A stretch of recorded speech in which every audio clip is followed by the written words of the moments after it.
আমাদের ভালো লাগাতে সকলকে অনেক অনেক অনেক স্বাগত জানিয়ে আমার আজকের গল্প আরম্ভ করছি। আজকের গল্প যে কথা হয়নি শোনা। গল্পটি তাহলে শুরু করি।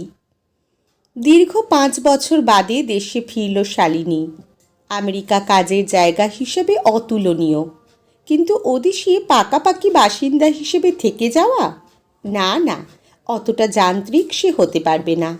নেহাতি মধ্যবিত্ত মানসিকতায় পরিবারের আর 5 জনের সাথে মানুষ হয়েছে সে। কৃত্রিম মুখোশ সেখানে কাউকে মুখ লুকোতে বলে না, কিন্তু ওদেশের মানুষগুলো যখন আনন্দ ফুর্তি করতেও একসাথে হয়, মনে হয় কতকগুলো কলের পুতুলকে দম দিয়ে ছেড়ে দেওয়া হয়েছে। পার্টিগুলোতেও মুখ খুলে কথা বলে না কেউ। বাঙালিরাও ওদের ঝাঁচে ঢেলে নিজেদের তৈরি করে নিয়েছে। মাস তিনেক তাজা হওয়ায় নিঃশ্বাস না নিলে নতুন করে কাজের রসদ খুঁজে পাবে না সে। এয়ারপোর্টে তাকে নিতে সঞ্জু আর রূপাই এসেছিল, ওরা বড় কাকার ছেলে। কলকাতার কর্মব্যস্ত পরিবেশ ছেড়ে গাড়ি যখন মফস্বলে ছুটতে শুরু করলো, জানলার কাঁচ খুলে তাজা হাওয়া ফুসফুসে ভরে নিচ্ছিল শালিনী। আহ, কি শান্তি! কতকাল দেশের এই ভিজে মাটির গন্ধ শোকেনি সে। রূপাই মুচকি হেসে জিজ্ঞাসা করল, সর্দি, আমেরিকা থেকে ফিরে এই দেশটা এত ভালো লাগছে তোর? শালিনী কৃত্রিম ভ্রুভঙ্গি করে বলল, নিজের মা আর সৎ মা কি এক হয় রে বোকা? ধীরে ধীরে গাড়ি শহরের কোলাহল মুখর পরিবেশ ছেড়ে গ্রামের শ্যামলিমায় ছুটতে লাগলো। সবুজের সমারোহে চোখ যেন জুড়িয়ে যায়। আবেশে চোখ বন্ধ হয়ে আসে শালিনীর। ঘুম যখন ভাঙে, গাড়ি তখন তার বাড়ির দোরগোড়ায় এসে থেমেছে।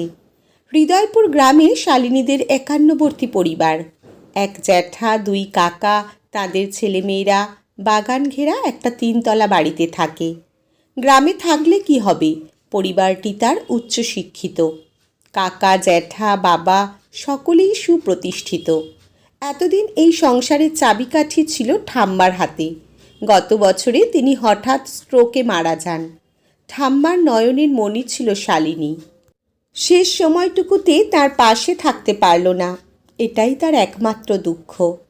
মহা সমারোহে অভ্যর্থনা শেষে স্নান করে খাওয়া দাওয়া সেরে টেনে একটা ঘুম দিল শালিনী।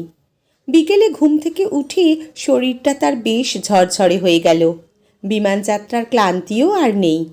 1 কাপ চা নিয়ে সে বাবা জ্যাঠার সান্ধ্য আড্ডায় গিয়ে বসল।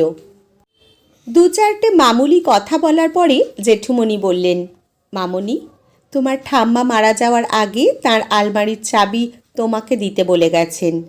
আমাদের বিশেষ করে মানা করে গেছেন, তুমি ছাড়া ওই আলমারি যেন কেউ না খোলে। কাল সকালে আমি তোমাকে চাবি দেব, তুমি যা করার করো। সম্মতিসূচক মাথা নাড়ে শালিনী। রাতে বাড়ির সবার সাথে কিছুক্ষণ সময় কাটিয়ে খাওয়া দাওয়া সেরে ঘুমিয়ে পড়ে। পরদিন সকালে জলখাবার খেয়ে সে ঠাম্মার ঘরটা খুলল। এই ঘরে এখন কেউ থাকে না। ধপধপে সাদা চাদরে ঢাকা ঠাম্মার উঁচু পালঙ্ক দেখে তার ছোটবেলার কথাগুলো মনে ভিড় করে এলো। রাতের খাওয়া সেরে তারা এই পালঙ্কে ঠাম্মাকে ঘিরে বসত। তিনি তার জাদুকণ্ঠে তাদের অবলীলায় পৌঁছে দিতেন রূপকথার দেশে। শুনতে শুনতে কখন যেন 2 চোখে ঘুমের পরিভর করত। ওই পালঙ্কে ঘুমে লুটিয়ে পড়ত নাতি নাতনির দল। মায়েরা ঘরের কাজ সেরে ওদের কোলে করে নিজেদের ঘরে নিয়ে যেতেন। দেওয়ালে মস্ত বড় ঠাম্মার ছবি, চোখ দুটো যেন কথা বলছে। ঠাম্মার জন্য বড্ড মন কেমন করে উঠল শালিনীর। হাতের উল্টো পিঠে গড়িয়ে আসা চোখের জল মুছড়ে ফেলল সে। আলমারির পাল্লা খুলতেই শাড়ির বোঝা থেকে ঠাম্মার গায়ের গন্ধ ভেসে এলো। এবার আকুল হয়ে কেঁদে উঠল শালিনী, কিন্তু তার মনের মধ্যে একটা খটকা থেকেই গেল।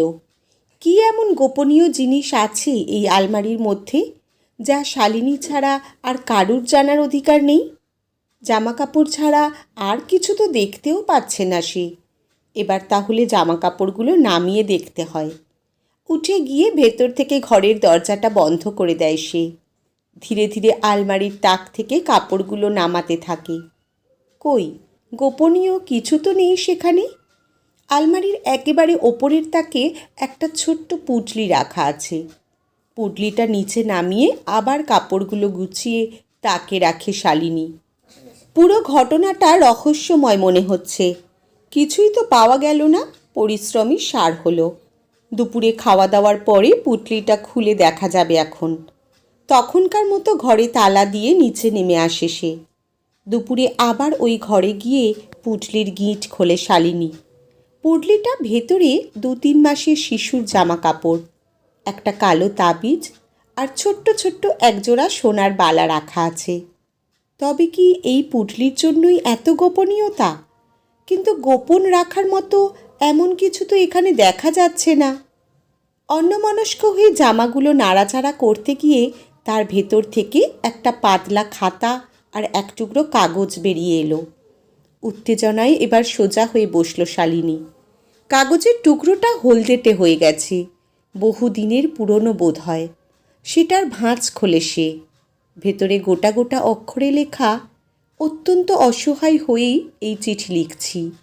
যে শিশুটিকে এখানে রেখে গেলাম তার নাম আসগর শেখ, আমার সন্তান। এই পৃথিবীতে আমার নিজের এমন কেউ নেই যার কাছে একটু সাহায্যের জন্য হাত বাড়াতে পারি। আমি হয়তো এই পৃথিবীতে আর থাকবো না, কিন্তু মা হয়ে সন্তানের তিলে তিলে মৃত্যুবরণ চোখের সামনে দেখতে পারবো না। কোনো সহৃদয় ব্যক্তি যদি আমার সন্তানকে আশ্রয় দেন, তার কাছে চিরকৃতজ্ঞ থাকব। এক মুহূর্ত চুপ করে বসে থাকে শালিনী। তার মনের মধ্যে চলতে থাকে প্রশ্নের ঝড়। এই চিঠির সাথে ঠাম্মার কি সম্বন্ধ? এবার খাতাটা খোলে সে। খাতাটা কিন্তু চিঠির মতো পুরনো নয়। প্রথম পাতায় গোটা গোটা অক্ষরে ঠাম্মার নাম লেখা, 5 বছর আগের তারিখ বসানো। ঘরের দরজায় তালা লাগিয়ে খাতাটা নিয়ে নিজের ঘরে ঢোকে শালিনী। বিছানায় গা এলিয়ে দিয়ে ধীরে সুস্থে খাতাটা খুলে পড়তে শুরু করে সে। খাতাটা খুলে মুহুর্মুহু চমকে ওঠে শালিনী। খাতার পাতায় পাতায় এক অজানা বিস্ময় লুকিয়ে আছে, যা এখনো পর্যন্ত এ বাড়ির কেউ জানে না। এতদিন ধরে এই ঘটনা ঠাম্মা নিজের কাছে লুকিয়ে রেখেছিলেন। দাদু ভাইও তো কাউকে কিছুই বলেননি। খাতার বয়ান মোটামুটি এই রকম। আমি নিরূপা বন্দ্যোপাধ্যায়, এই বাড়ির জ্যেষ্ঠ পুত্রবধূ। আজ আমি এমন একটি ঘটনা সজ্ঞানে লিপিবদ্ধ করে যাচ্ছি, যার বিন্দু বিসর্গও আমি এবং আমার স্বামী ছাড়া এই বাড়ির কেউ জানে না। আমার জীবদ্দশায় এই খাতা কেউ পাবে না। আমার মৃত্যুর পরে আমার একমাত্র পৌত্রী শালিনী এই খাতা খোলার অধিকার পাবে। তার নিজের প্রয়োজনেই এই ঘটনা তার জানা দরকার। আমার বড় ছেলের যখন 1 বছর বয়স, তখন চাকরি সূত্রে আমার স্বামী গাজিয়াবাদে বদলি হন। ছেলেকে নিয়ে আমি স্বামীর কর্মক্ষেত্রে নতুন সংসার পাততে যাই। আমাদের জীবন নির্বিঘ্নেই কাটছিল, কিন্তু জীবনে সব দিন তো সমান যায় না। একদিন আমার স্বামী তার কাজের জায়গায় বেরিয়ে যাওয়ার অল্প কিছু পরে একটা তুচ্ছ ঘটনাকে কেন্দ্র করে শুরু হয় হিন্দু মুসলমান দাঙ্গা। এক মুসলমান তরুণী এবং হিন্দু যুবকের অবৈধ প্রণয়ের জেরে এই দাঙ্গা। সমস্ত শহরে এই দাঙ্গা ছড়িয়ে পড়তে খুব বেশি সময় লাগেনি। আমি এই শহরের কিছুই চিনতাম না। 1 বছরের সন্তানকে বুকে চেপে ধরে বাঁশপাতার মতো বন্ধ ঘরে কাঁপতে থাকি। দিন কেটে সন্ধ্যা নামে, রাত হয়। আমার স্বামী তখনও ঘরে ফেরেননি। দাঙ্গার প্রকোপ ততক্ষণে একটু কমেছে। বন্ধ জানালা একটু করে খুলে আকুল আগ্রহে স্বামীর জন্য অপেক্ষা করতে থাকি। বড় অসহায় লাগে নিজেকে। এমন অবস্থায় কি করতে হয় তাও তো আমার জানা নেই। ক্রমশ রাত বাড়তে থাকে। প্রায় রাত 2টোর সময় ঘরে ফেরেন আমার স্বামী। তার বুকে তোয়ালে জড়ানো একটি মাসখানেকের শিশু আর একটি ছোট্ট পুঁটলি। বিস্ময়ে হতবাক হয়ে যাই আমি।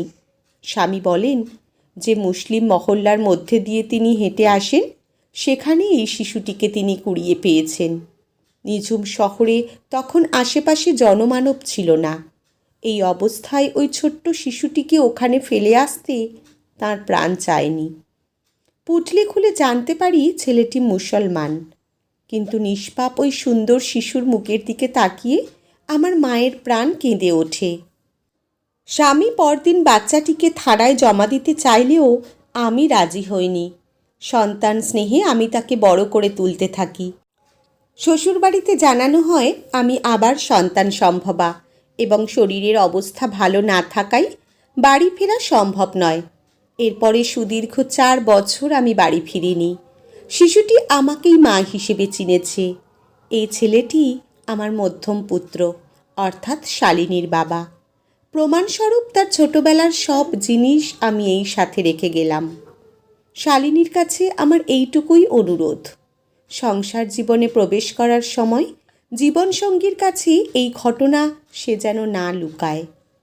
তদানীন্তন সমাজের ভয়ে সেদিন যে কথা আমি প্রকাশ করতে পারিনি, আজকের দিনে উচ্চশিক্ষিত আমার নাতনি যেন গর্ব করে সে কথা প্রকাশ করতে ভয় না পায়। আমি জানি আমি ওর ওপর চাপ সৃষ্টি করছি, কিন্তু আমার কাছে হিন্দু মুসলমানের কোনো পার্থক্য নেই। ও আমার সন্তান, আমি ওর মা, এটুকুই ওর পরিচয়। এই কথাগুলো আমাদের দুজনের মধ্যেই গোপন থাকবে। শালিনীর বাবারও এই কথা জানার কোনো প্রয়োজন নেই। খাতাটা বন্ধ করে অনেকক্ষণ চুপ করে বসে থাকলো শালিনী। বাইরে সন্ধ্যা নেমে আসছে। পাখির কলকাকলির মাঝে কর্মমুখর পরিবেশে নিদ্রার প্রশান্তি নেমে আসছে। শালিনীকে পারতেই হবে। ঠাম্মা তখনকার দিনে সব ভুলে যখন এত উদারতায় সন্তান স্নেহী একটি মুসলমান ছেলেকে মানুষ করতে পেরেছেন, আজকের দিনে উচ্চশিক্ষায় শিক্ষিত সে এই সংকীর্ণতায় বাঁচবে কেন? তাকে মেনে নিলে তার পরিচয়কেও মেনে নিতে হবে। এটাই হবে তার সংসার জীবনের পা দেওয়ার প্রথম পদক্ষেপ। খাতাটাকে জানলা দিয়ে ছুঁড়ে পুকুরের জলে ফেলে দেয় শালিনী। আজ থেকে এই খাতার হদিশ তার কাছেও আর রইল না। আজকের গল্প এখানেই সমাপ্ত। কলমে অপালা মুখার্জি, পাঠে জয়তী। ধন্যবাদ।